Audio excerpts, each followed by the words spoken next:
Cuba is Donald Trump's trying to collapse Cuba, and he just might do it.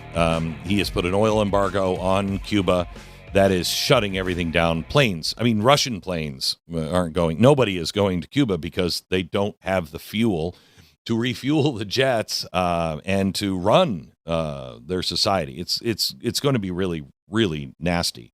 I want to go back up to Canada here for another story because our media, I think they just agree with Marxism, so they never cover what's happening in Cuba. And when they do, it's like, have you seen their health care? It's wonderful. It's free. Yeah. Have you seen their health care? Anyway, and the only company up in Canada, there's only a handful, that would do a story and show you the truth and go down and actually reveal what the average people are saying and doing is Rebel News, good friends up in Canada. Canadians, so you know, look at Cuba as a place to go for cheap vacations.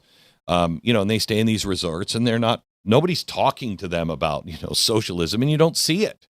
You don't see it. You see this, oh my gosh, remember what was her name?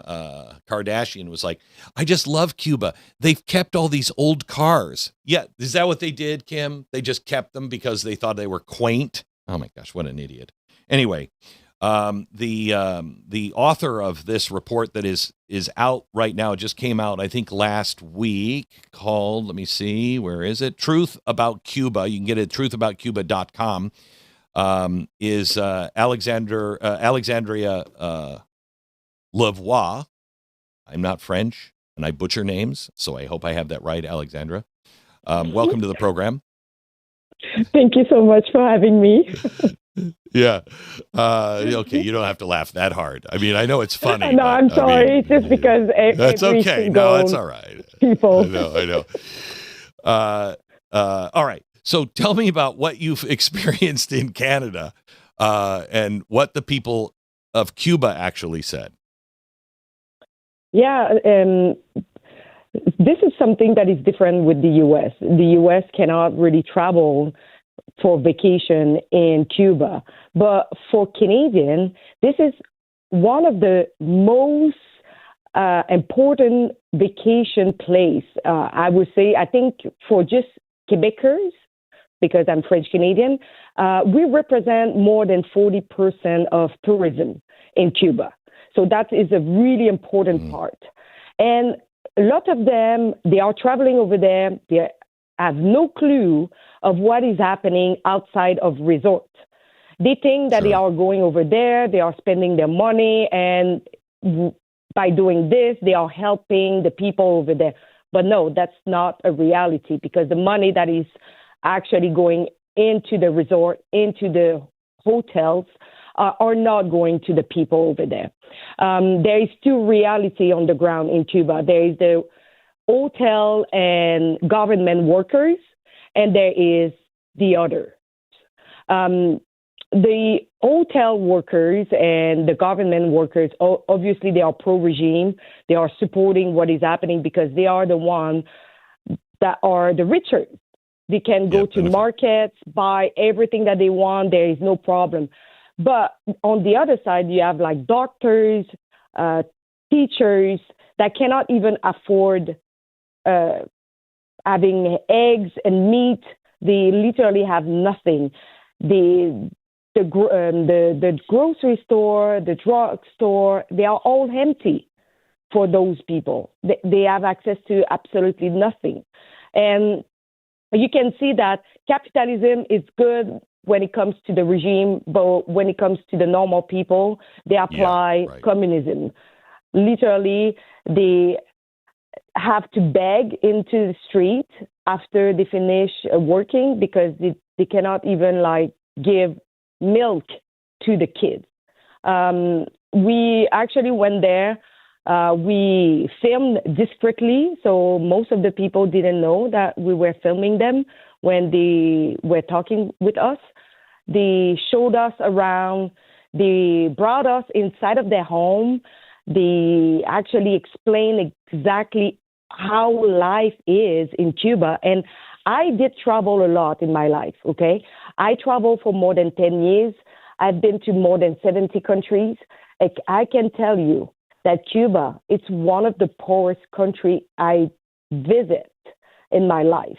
And the most dirty at the moment because garbages are just piling up because the regime is saying that they don't have fuel to go and pick the garbage up. So what is the average person telling you about, what Trump is doing or the U.S. pressure? What is that, a good thing or bad thing? How are they perceiving this?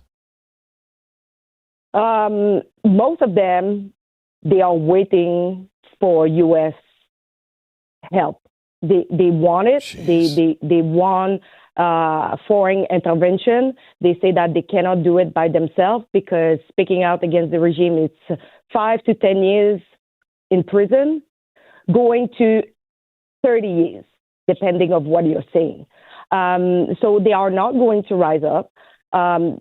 Literally, they are just waiting that something will happen as Venezuela, because they knew that by doing something to Venezuela, that will directly impact them because of the fuel, because of lots of different things. And when I mentioned Donald Trump, there is so many people literally started smiling and say like how much they love that man and how much like they are waiting for something. I was kind of surprised that some people say that they want Marco Rubio as president. Oh yeah. Yeah. They are aware of what is happening and they are literally requesting help from the United States. So international flights are starting to be canceled. What happens next, do you think?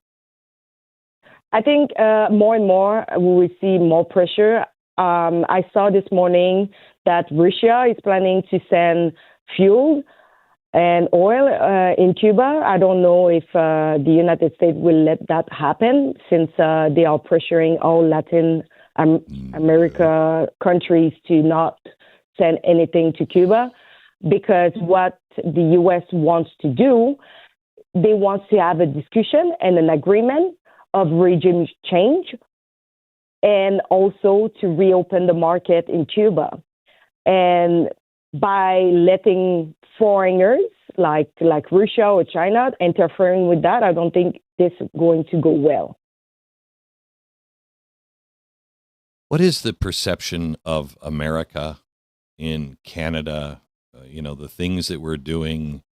I mean, many of us here in America see how he is reshaping the world. And honestly, they're going to build statues of this guy in all of these countries that are suddenly war-free or free for the first time. And in America, he'll be lucky to have a street corner named after him. And probably in places like Canada, too, because he's just been made into a dictator. What is the perception of us and him in Canada right now? Oh, but you need to know that I think Canada is a country who has the highest level of people suffering from derangement syndrome. There is so many people who literally freaked out when they hear about Donald Trump or anything that he's doing. Without actually looking at the action, they are just looking at the man itself and what he's saying. Obviously, like sometimes he's making joke about Canada, so you need to not like jump to the conclusion right away. But there is some people that cannot differentiate in between jokes and what he's just saying. Obviously, there is a part of Canada who is supporting what the U.S. is doing, especially with the regime change in Iran, regime change in Cuba, and in Venezuela. But there is some people who really hate profoundly Donald Trump. And this is mainly because of the mainstream media. We have the same problem. We have really leftist media who is being paid by the government, so they are being subsidized by the government. 99% of our media is being subsidized in all kind of form of subsidies. But there is some people who are supporting Trump, and there is some people who really hates him profoundly, and especially with like Minnesota and what happened with ICE, and I would say like Canada is turning into like we need what Donald Trump is doing in the U.S. because Canada will be lost in a couple of years from now. Our immigration is out of control. Crime rates is just rising rapidly. There's so many stuff that is happening in Canada, so many fraud, corruption, and we need to do something like as soon as possible. I have like actually a really huge story that's coming up exposing terrorist link people living in Montreal. So stay tuned for that. But yeah, it's something that we have now in our street, and we need to deal with it because some of them receive citizenship. We just don't know who are these people. And instead of looking at our own problem, no, they look at in the U.S. and they freaked out about what Donald Trump is saying, but they close the blind eyes on what is happening in Canada. This is a reality of Canadian that doesn't care about their own country. They just care about what your president is saying. Alexandra, thank you so much. Thanks for all your reporting and everything you guys do at Rebel News. We really appreciate it. I don't think we would know what was really going on in Canada without you. Thank you. You can follow her on Twitter or at X, the voice Alexa, and website is rebelnews.com. You can specifically see this. I mean, I don't know of anybody who's actually doing this story like this anywhere in journalism to tell you what's really happening in Cuba.